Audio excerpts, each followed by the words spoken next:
আওয়ামী লীগের মাত্র 8 মাস আগে যে ইলেকশনটা, 8 মাসেরও কম সময় আগে হয়েছিল, সেই নির্বাচনে মাগুরা 2 আসন থেকে নির্বাচিত সংসদ সদস্য সাকিব আল হাসান বিএনপিতে যোগ দিচ্ছেন, এরকম একটা গুঞ্জন, এরকম একটা আলোচনা রয়েছে যে তিনি এবার ভোল পাল্টে, আমরা দেখি না অনেককে তো পোল্টি মারতে দেখি, যে যখন যেই দল ক্ষমতায় আসে, ক্রিকেট বোর্ডেও আমরা অনেককে দেখলাম গত কয়েকদিনে ফেসবুক স্ট্যাটাসে, আমি তাদের নাম বলতে চাই না, যারা শুনছেন তারা বুঝে গেছেন এরা কারা, যে একটা সময় আসলে পাপন ভাই ওর চিল্লানোর লোকজন এখন বলছে আহ বিজয়ের এই দিনে জিয়া তোমায় মনে পড়ে টাইপের অবস্থা।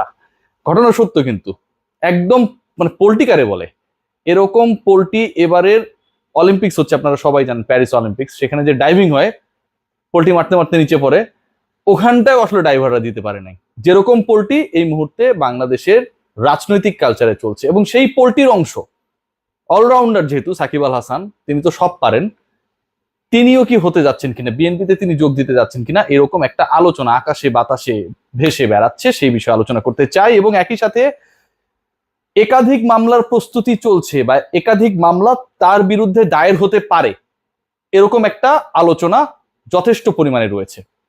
সাকিব আল হাসান বাংলাদেশের ক্রিকেট ইতিহাসের সবচেয়ে বিতর্কিত ক্রিকেটার, যিনি ফিক্সিং এ নাম লিখিয়েছেন, যিনি ফিক্সিং এর প্রস্তাবের তার সাথে যে কথোপকথন, দীপক আগাওয়াল একজন ফিক্সার, একজন জুয়ারি, সেটা তিনি তার হোয়াটসঅ্যাপ চ্যাট থেকে মুছে ফেলেছেন। আমরা এখনো জানতে পারি না যে সাকিব আল হাসান সেখানটা কি করেছেন।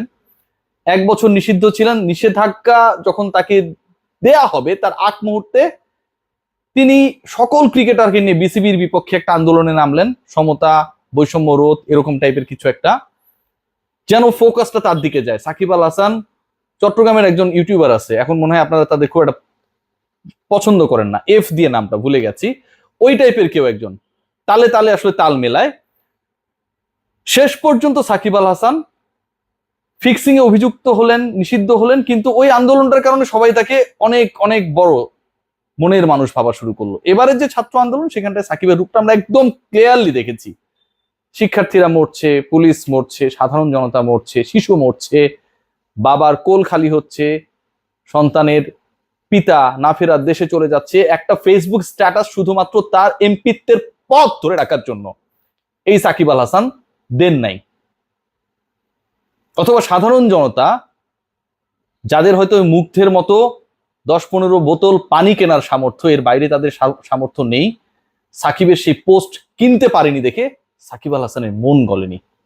মানুষ মরে যাচ্ছে তার দেশে, মাগুরাতেও তো মোটামুটি 8-10 জন মারা গেছে, সাকিব আল হাসানের এটা নিয়ে বোধোদয় হয় নাই।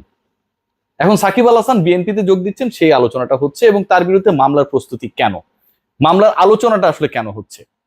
বিএনপি প্রসঙ্গে আমি একটু পরে আসি, তার আগে একটু মামলা সংক্রান্ত আলোচনাটা করি। একটু আগে বলছিলাম যে ফিক্সার সাকিব, এই সাকিব আল হাসান আমরা জানি যে শেয়ার বাজারে তিনি তার এক প্রিয় বন্ধুর সাথে বিনিয়োগ করেছেন, এত তড়িঘড়ি করে বিনিয়োগ করেছেন, এত তড়িঘড়ি করে বড়লোক হওয়ার তার পরিকল্পনা ছিল, যে কারণে মানে আমার বাবার নাম কি, বা ভাই আপনারা যারা আমাকে শুনছেন, সাকিব ফ্যান অনেকে আমাকে শুনছেন এই মুহূর্তে, যারা আমাকে গালি দেওয়ার জন্য প্রস্তুতি নিচ্ছেন, আপনি কি ভাই আপনার বাপের নাম কোথাও ভুল লিখবেন? সম্ভব? তিনি তার ওই যে বন্ধু, সেই বন্ধুর বাপের নাম নিজের বাপের নামে জায়গায় দিয়ে দিচ্ছেন সাকিব আল হাসান। সেটা তো এক ধরনের ধরা খাওয়া, এভাবে তিনি কট খেলেন। আতিফ আজম ভাই এই রিপোর্টটা করেছিল, আমাদের প্রিয় আতিফ ভাই। এবং শেয়ার বাজারে গিয়ে তিনি, অন্যরা তো সর্বশান্ত হয়ে যায় স্টক এক্সচেঞ্জের সামনে, সারা দিন তারা অপেক্ষা করে, যারা অন্য প্রফেশনে থাকে সারা দিন মোবাইলটা খুলে রাখে গুতাগুতি করে। সাকিবের বড়লোক হতে বা শেয়ার বাজার থেকে মুনাফা তুলে আনতে খুব বেশি বেগ পেতে হয়নি, কারণ তিনি ব্যাকডোরটা ভালোভাবেই নক করেছিলেন, সেটা একটা।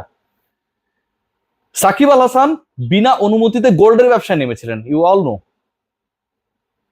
এখানটাও সাকিব আল হাসান বেঁচে গেছেন।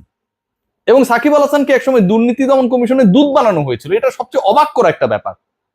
আমরা বিসিবি নিয়ে অনেক বেশি আলোচনা করি, বাতাবি লেবু এইটি অনেক কিছু, অনেক ধরনের সমালোচনা আমরা করি, ঠিক আছে। সাকিব আল হাসানকে এই যে দুদকের যে অ্যাম্বাসেডর বানানো হলো, একজন ফিক্সারকে, শাস্তিপ্রাপ্ত ফিক্সারকে, এটা কি কোনোভাবে ঠিক হয়েছিল? আশকারা দেওয়া হয়েছিল সাকিব আল হাসানকে, বছরের পর বছর ধরে আশকারা দেওয়া হয়েছিল, এবং তিনি এগুলো করেছিলেন। পুলিশ খুনের সাজাপ্রাপ্ত আসামির সাথে তিনি তার কমার্শিয়াল এন্ডোর্সমেন্ট করেছেন। আপনি জানবেন না আপনি কার সাথে লেনদেন করছেন? সো চিংড়ি ঘের সেখানটায় সাকিব আল হাসান যে শ্রমিকরা রয়েছে তাদেরকে তাদের পাওনাটা ঠিকভাবে বুঝিয়ে দেননি। মানব পাচারের সাথে তার প্রতিষ্ঠিত প্রতিষ্ঠান ফিয়েস্তা জড়িত ছিল। অনেক মামলা ভাই, অনেক মামলা, এবং প্রত্যেকটাই ভয়াবহ। সেগুলোর মোটামুটি একটা প্রিপারেশন প্রতিপক্ষরা কিংবা আইন শৃঙ্খলা রক্ষাকারী বাহিনী তারা যখন এসব প্রসেস শুরু করবে নেয়ার একটা অবস্থায় রয়েছে। দুর্নীতি দমন কমিশন নিশ্চয়ই এবার এই ব্যাপারগুলোতে তাকাবে। বিএনপিতে কি সাকিব যোগ দিচ্ছেন এই আলোচনা করব, তার আগে আরো একটা ইন্টারেস্টিং তথ্য দিই। আপনারা কয়েকদিন ধরেই টেলিভিশনে একটা বিজ্ঞাপন দেখতেন এবং এটা বিরক্ত হয়ে গেছেন, এ দেন না, এ দেন না, এ দেন না, দেন না, কি যেন এরকম কিছু একটা বলে। সাকিব আল হাসান এটা ইন্ডিয়ায় গিয়ে বিজ্ঞাপনটা করেছেন। সাকিব আল হাসান বিজ্ঞাপন দেখতে দেখতে আমরা অতিষ্ঠ হয়ে গেছি। এখন সাকিব আল হাসানকে আর আমরা পাই না। সাকিব আল হাসানের বিজ্ঞাপন টেলিভিশন এখন আর চলে না। তার মানে সাকিব আল হাসানের যে ব্র্যান্ড ভ্যালু, সাকিব আল হাসান ক্রিকেটকে পুঁজি করে ক্রিকেটের দিকে না তাকিয়ে দিন শেষে বিজ্ঞাপনটাকে আসলে তার মূল প্রফেশন হিসেবে নিয়ে নিয়েছিলেন, সেই ব্র্যান্ড ভ্যালু এখন তলানির দিকে। সাকিব আল হাসানের সেই ব্র্যান্ড ভ্যালুর জায়গাটা এখন আগের মতো নাই। বাংলাদেশের কোনো টেলিভিশনে এখন সাকিব আল হাসানের বিজ্ঞাপন প্রচারিত হয় না। সেই তিনি বাংলাদেশে আবারও প্রতিষ্ঠিত হতে চান। তিনি কি আসলে বিএনপিতে যোগ দিচ্ছেন? এখন পর্যন্ত যে খবর, যে সাকিব যেভাবেই হোক বাংলাদেশে তার যে সম্পদ এবং বাংলাদেশে সাকিব যেসব অনিয়ম করেছেন বছরের পর বছর ধরে, সেগুলোকে কোনোভাবে যদি পাশ কাটিয়ে, তিনি তো আর বাংলাদেশে থাকবেন না। বাংলাদেশে থাকবেন না, ওই সাফারি যখন দেখতে যান, বাংলাদেশে যখন রাস্তায় লাশ পড়ে তখনই বোঝা যায়। এগুলোকে যদি তিনি পাস করে নিয়ে যেতে পারেন, সেটার জন্য যা করার দরকার তিনি চেষ্টা করবেন, যা করার দরকার তিনি চেষ্টা করবেন। এবং আপনাদের লাস্ট একটা নিউজ দিয়ে এই আলোচনাটা শেষ করব। বাংলাদেশে সাকিব আল হাসান সহসা ফিরছেন না। আপনারা দেখেছেন অনেকে গ্রেফতার হচ্ছে, এবং সাকিব আল হাসান যেই ধরনের এলিগেশনস ক্যারি করছে, নাম্বার ওয়ান যেটা হচ্ছে আইনিভাবে দেখা হবে হয়তো, এবং একই সাথে সাকিব আল হাসান যে পরিমাণ তরুণ প্রজন্মকে একটা সময় বিভ্রান্ত করেছেন, তারা যখন আক্রান্ত হয়েছেন ঠিক তখন তারা বুঝতে পেরেছেন যে সাকিব আল হাসান আসলেই যাই করেছেন শুধু তার জন্য করেছেন, আর কারো জন্যই করেননি, কেউ তার কনসার্ন না। তাদের মধ্যে সাকিবের প্রতি যে বিদ্বেষ, যে ঘৃণা তৈরি হয়েছে, তারা যেভাবে বিব্রত হয়েছে, সত্যি কথা তাদের আইডলের এই কর্মকাণ্ড দেখে, এটাও সাকিব আল হাসানকে সেই গাট ফিলিং দেয় না যে তিনি বাংলাদেশে পা রাখবেন। বাংলাদেশের যে পাকিস্তানের বিপক্ষে আপকামিং সিরিজ, সেখানটায় কিছুদিন আগেও আমরা শুনেছিলাম যে সাকিব আল হাসান খেলছেন, সাকিব আল হাসান এভেলেবেল, প্র্যাকটিস শুরু করবেন। সাকিব আল হাসান হয়তো সেই সিরিজে থাকছেন না বা থাকবেন না। বাংলাদেশ ক্রিকেট বোর্ডে একটা রিফরমেশন হবে, এবং এরকম একজন ক্রিকেটারকে আমাদের ফলের থেকে, আমরা সাকিবের কারণে অনেক ভালো ফল করে ফেললাম, সেটার থেকে আমার কাছে মনে হয় দায়বদ্ধতার জায়গাটা এখন সবচেয়ে বেশি গুরুত্বপূর্ণ এবং গুরুত্ব দেওয়া উচিত। কেউ যদি বাংলাদেশের সবকিছুর ঊর্ধ্বে নিজেকে মনে করে, সেটা বিশাল ভুল। বাংলাদেশি ক্রিকেট কারো বাপের না।